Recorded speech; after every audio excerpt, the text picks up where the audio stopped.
নমস্কার, জয় মাতারা। আমি অ্যাস্ট্রো হিমাংশু ভাগ্যের দুয়ার থেকে আপনাদেরকে জানাই আন্তরিক শুভেচ্ছা, ভালোবাসা।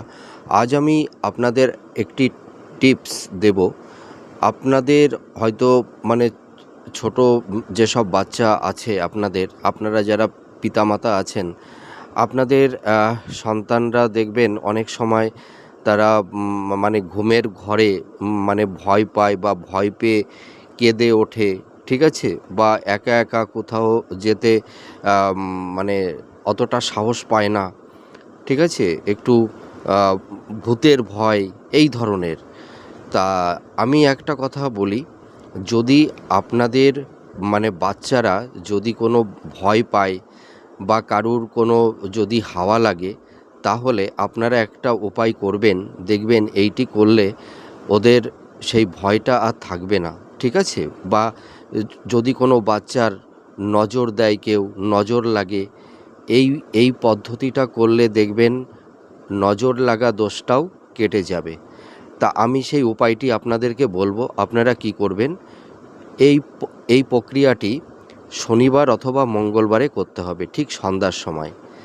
আপনারা কি করবেন, আপনারা হাতে একটা শুকনো লঙ্কা নেবেন, আর তার সঙ্গে সামান্য একটু কালো সর্ষে।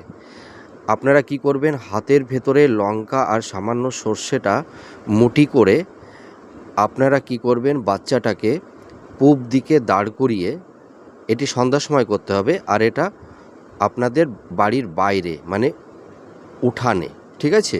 উঠানে দাঁড়িয়ে এটা করতে হবে।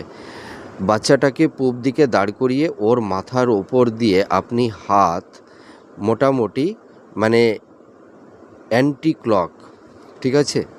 অ্যান্টি ক্লক অনুযায়ী হাতটা একদম মাথা থেকে পা পর্যন্ত আপনি 7 বার ঘোরাবেন, ঠিক আছে? 7 বার ঘুরিয়ে তারপরে কি করবেন, ওই আপনার হাতের যে ওই শুকনো লঙ্কাটা আর একটু কালো সর্ষে, ওইটাকে কি করবেন, ওইটাকে একটা পাত্রের উপরে রেখে ওটাকে পুড়িয়ে দেবেন। পুড়িয়ে দেওয়ার পরে যে ছাইটা, সেই ছাইটা আপনারা আপনাদের বাড়ির সীমানার বাইরে ফেলে দেবেন। এটি আপনারা